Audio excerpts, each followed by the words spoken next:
Hello traders, FX Pip Collector here. Today is Thursday, July 13th, and I'm going to be analyzing the pound US dollar, starting on the monthly, working my way down to the 1 hour time frame.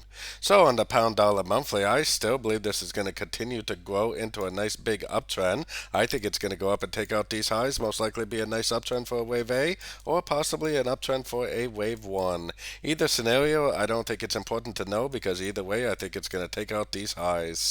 So let's head down to the weekly time frame. On the weekly time frame, I think it's very clear that this is all one section of uptrend like a wave 1.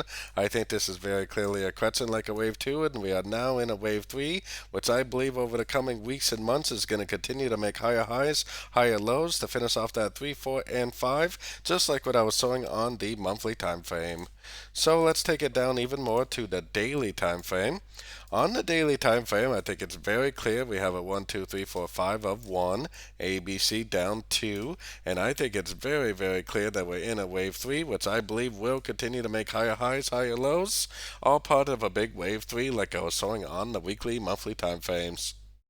So let's take it down to the 4 hour time frame. On the 4 hour time frame is where you can see this uptrend, which I think is a 1, 2, 3, 4, 5, most likely a 1. This is an ABC down, most likely a 2. And I think it's very, very clear that we are now in a wave 3. I definitely don't see any reason to think the wave 3 is over. I don't see any Fibonacci bounce. I don't see any break of structure. I think that we still need to primarily be looking for longs on shorter time frames, all part of a big wave 3. So taking it down even further to the 1 hour time frame. On the 1 hour time frame is where you can start to really see the higher highs, higher lows that this thing has been making the whole time.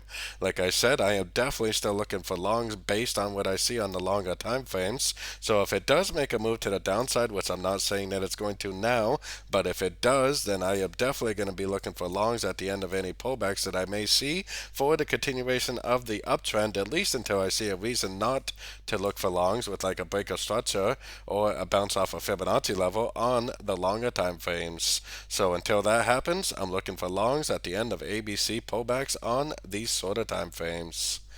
So don't forget to join my free Discord channel. The link for that is on the screen and in the description. Thanks and happy trading.